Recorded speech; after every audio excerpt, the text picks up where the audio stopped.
ದಶಕಗಳಿಂದ ರೈತರು ಮತ್ತು ಭೂ ಹಕ್ಕು ವಂಚಿತರು ಸಾಗುವಳಿ ಮತ್ತು ಭೂ ದಾಖಲೆಗಳ ನಿರೀಕ್ಷೆಯಲ್ಲಿ ಕಾಯ್ತಾ ಇದ್ದಾರೆ.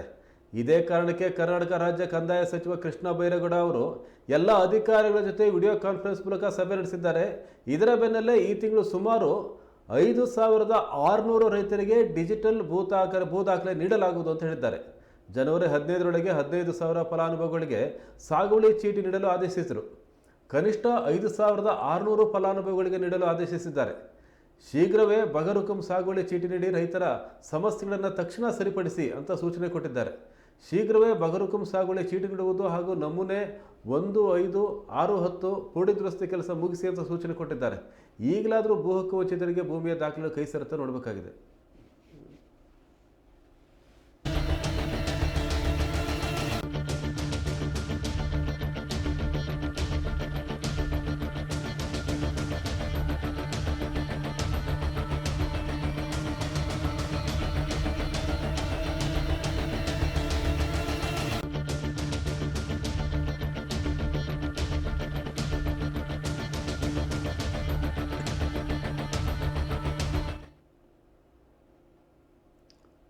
ರೈತರಿಗೆ ಮತ್ತು ಯಾರು ಬಗರುಕುಂ ಸಾಗುವಳಿ ಮಾಡ್ತಾ ಇದ್ದಾರೆ ಅವರಿಗೆ ಭೂ ದಾಖಲೆಗಳು ಸಿಕ್ಕಿದ್ದಿಲ್ಲ. ಭಾಳ ಮುಖ್ಯವಾಗಿ ಸಾಗುವಳಿ ಚೀಟಿ ಸಿಕ್ಕಿಲ್ಲ ಅವರಿಗೆ.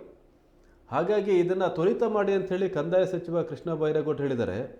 ವಿಡಿಯೋ ಕಾನ್ಫರೆನ್ಸ್ ಮೂಲಕ ರಾಜ್ಯದ ಎಲ್ಲ ಅಧಿಕಾರಿಗಳಿಗೆ ಈ ಸೂಚನೆಯನ್ನು ಕೊಟ್ಟಿದ್ದಾರೆ. ಅವರು ಈ ತಿಂಗಳು 5,600 ಜನರಿಗೆ ಡಿಜಿಟಲ್ ಭೂ ದಾಖಲೆ ನೀಡಲಾಗುವುದು ಅಂತ ಹೇಳಿದ್ದಾರೆ. ಅದನ್ನು ಕೊಡ್ತೀವಿ ಅಂತ ಭರವಸೆಯನ್ನು ಕೊಟ್ಟಿದ್ದಾರೆ. ಜನವರಿ 15ರೊಳಗೆ 15,000 ಫಲಾನುಭವಿಗಳಿಗೆ ಸಾಗುವಳಿ ಚೀಟಿ ಕೊಡೋಕ್ಕೂ ಸಹ ಆದೇಶ ಕೊಟ್ಟಿದ್ದಾರೆ. ಹಾಗಾಗಿ ಈಗೇನು ಬಗರುಕುಂ ಸಾಗುವಳಿ ಚೀಟಿಗೆ ಕಾಯ್ತಾ ಇದ್ದರು, ಬಗರುಕುಂ ಸಮಿತಿಗಳು ತಾಲೂಕು ಮಟ್ಟದಲ್ಲಿ ಮತ್ತು ಜಿಲ್ಲಾ ಮಟ್ಟದಲ್ಲಿ ಸಭೆಯನ್ನು ಮಾಡಿ ಶಿಫಾರಸು ಮಾಡಿ ಏನು ಪೆಂಡಿಂಗ್ ಇದ್ವಲ್ಲ ಆ ಎಲ್ಲವನ್ನೂ ಸಹ ಕ್ಲಿಯರ್ ಮಾಡಲಿಕ್ಕೆ ಈಗ ಒಂದು ಆದೇಶ ಹೊರಟಿದೆ. ಒಂದು 5,600 ಜನರಿಗೆ ಡಿಜಿಟಲ್ ಭೂ ದಾಖಲೆ ಸಿಗ್ಬೋದು ಮತ್ತು ಬೇರೆ ದಾಖಲೆಗಳನ್ನು ಸಹ ಬೇಗ ಕೊಡಿ ಅಂತ ಹೇಳಿದ್ದಾರೆ. ಆಮೇಲೆ ಪೋಡಿ ದುರಸ್ತಿ ಕೆಲಸವನ್ನು ಮುಗಿಸಿ ಅಂತ ಹೇಳಿದ್ದಾರೆ. ಪೋಡಿ ದುರಸ್ತಿ ಈಗ ಸರ್ವೆ ಇಲಾಖೆಯಲ್ಲಿ ಸ್ಟಾಫ್ ತುಂಬ ಕಡಿಮೆ ಇದ್ದಾರೆ. ಎಷ್ಟೋ ನೂರಾರು ಅರ್ಜಿಗಳು ಪೋಡಿ ಅರ್ಜಿಗಳಿದ್ದಾವೆ.